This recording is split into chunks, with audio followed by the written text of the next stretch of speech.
Hi everyone, once again welcome back to my YouTube channel. और बहुत सारे बच्चे के मन में होगा कि क्या मैथ्स का पेपर हार्ड आएगा या इजी आएगा।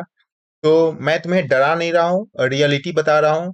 तो वीडियो को लास्ट तक देखना। उससे पहले जो जो चैनल को सब्सक्राइब नहीं किया, एक बार जरूर चैनल को सब्सक्राइब कर लेना। देखो, बहुत सारे जो यूट्यूब पर वीडियोस बताया जा रहा है, जो बोल रहा है कि मैथ्स का पेपर जो होगा वो इजी आएगा, या बहुत सारे ऐसे जो मैथ्स जो बोल रहे हैं मैथ्स का पेपर टफ आएगा। लेकिन रियलिटी क्या है वो चीज तुम सुनो। तुम्हारे पास जिस तरीके से जो फिजिक्स का पेपर था, फिजिक्स का पेपर जो है इस साल बहुत सारे बच्चे को रुलाया है। तो उसका अगर हम देखें तो उससे अगर रिलेट करें तो इसका मैथ जो है उसका भाई है, ठीक है। मतलब ये भी जो फिजिक्स से कम नहीं है। मतलब अगर हम बात करें तो फिजिक्स अगर तुम्हारे 100% जो है वो तुम्हें परेशान किया है, तो ये कम से कम 70 to 80% तो ये जरूर परेशान करेगा तुम्हें, ठीक है। अब इसमें परेशान कौन सा करने वाला है? तो सबसे पहले अगर हम बात कर ले तो एमसीक्यू जो होगा वो तुम्हें घुमाएगा, ठीक है। और केस बेस्ड स्टडी क्वेश्चन जो होगा ये तुम्हें घुमाएगा, अच्छे तरीके से घुमाने वाला है, ठीक है। बाकी बात तुम प्रैक्टिस अच्छे से किए हो रहोगे तो कर लोगे, लेकिन ये जो है इसके लिए तुम्हें एक्सट्रीम लेवल का तुम्हें प्रैक्टिस का जरूरत है। अदरवाइज इसमें तुम्हें बहुत ज्यादा परेशान क्रिएट करेगा ये। क्लियर है? तो एमसीक्यू और केस बेस्ड स्टडी। अच्छा, हम ये भी तुम्हें बता दें कि हम जो है 5 मिनट सीरीज का वीडियो अपलोड करने वाले, बहुत सारा इंपॉर्टेंट वीडियो जो 30+ होने वाले क्वेश्चन जो होगा वो तुम्हारा उसी से डायरेक्टली मैच कर जाएगा, ठीक है। बस वैल्यू चेंज रहेगा, अदरवाइज जो होगा वो मैच करेगा। मोस्ट इंपॉर्टेंट जो होगा वो हम टॉपिक कराने वाले हैं, तो इसलिए चैनल को सबसे पहले सब्सक्राइब कर लेना, ठीक है। चलो, अगर हम बात कर लेते हैं इसमें, तो नॉर्मली जो पेपर आता है वो पेपर तुम्हारे पास 50% जो तुम्हारे पास मार्क्स का जो क्वेश्चन होता है, जैसे मान लो 80 का पेपर होता है तो 40 मार्क्स जो होगा वो तुम्हारा टोटली एनसीईआरटी बेस्ड क्वेश्चन आता है, ठीक है। उसके बाद अगर हम 30% जो क्वेश्चन का बात कर लेते हैं, उसमें तुम्हारा मार्क्स जो है उसमें तुम्हारे पास पीवाईक्यूज और एनसीईआरटी एग्जाम्पलर से क्वेश्चन आता है, ठीक है, इस तरीके से। और 20% जो क्वेश्चन होता है वो तुम्हारा न्यू क्वेश्चन होता है, ठीक है। टोटली डिफरेंट क्वेश्चन होता है। मतलब बेस तो तुम्हारे पास सेम ही है, लेकिन नया क्वेश्चन तुम्हें दिखेगा, तो उसके लिए तुम्हें अच्छे से प्रैक्टिस करना पड़ेगा। क्लियर है? नेक्स्ट अगर हम बात कर लेते हैं, तो यहाँ पर 50 to 60% जो क्वेश्चन होता है वो तुम्हारा डायरेक्टली एनसीईआरटी एक्सरसाइज या एनसीईआरटी एग्जाम्पलर की तरह क्वेश्चन रहता है, तो ये तुम्हें करना है। और 40% जो क्वेश्चन होगा वो तुम्हारा न्यू क्वेश्चन की तरह तुम्हें दिखेगा, ठीक है।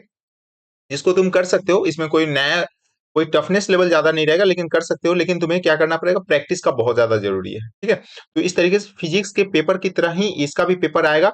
टफ तो आएगा ही, ठीक है। मैथ्स का पेपर कोई इजी आता नहीं है, कभी नहीं आया है और नहीं आएगा। मतलब टफ तो आएगा ही, लेकिन हाँ ये है कि फिजिक्स में तुम्हें बहुत ज्यादा चीज तुम्हें जो है बहुत क्वेश्चन जो है तुम्हें लग रहा था कि ये क्या दे रहा है, ठीक है। लेकिन मैथ्स में ऐसा कुछ नहीं होने वाला है। मैथ्स में तुम्हें क्वेश्चन बनेगा, लगेगा कि बन जाएगा, लेकिन लेंदी रहेगा। ये चीज कंफर्म है कि पेपर जो है वो लेंदी रहेगा। तुम्हें टफ लगेगा, पेपर जो है टफ लगेगा, फिजिक्स की तरह नहीं लगेगा, लेकिन फिर भी अगर हम 100 अगर फिजिक्स को दे तो कम से कम 70-80 तुम्हारा मैथ्स के लिए तो डेफिनेटली होगा। इस तरीके का लेवल रहेगा, ठीक है। अब इसको सॉल्व कैसे करना है? तो देखो, यहाँ पर स्कोर करने का सबसे अच्छा तरीका है तुम्हारे पास कि जो तुम्हारे पास एनसीईआरटी सॉल्व एग्जाम्पल क्वेश्चन है वो तुम्हें सबसे पहले करना होगा।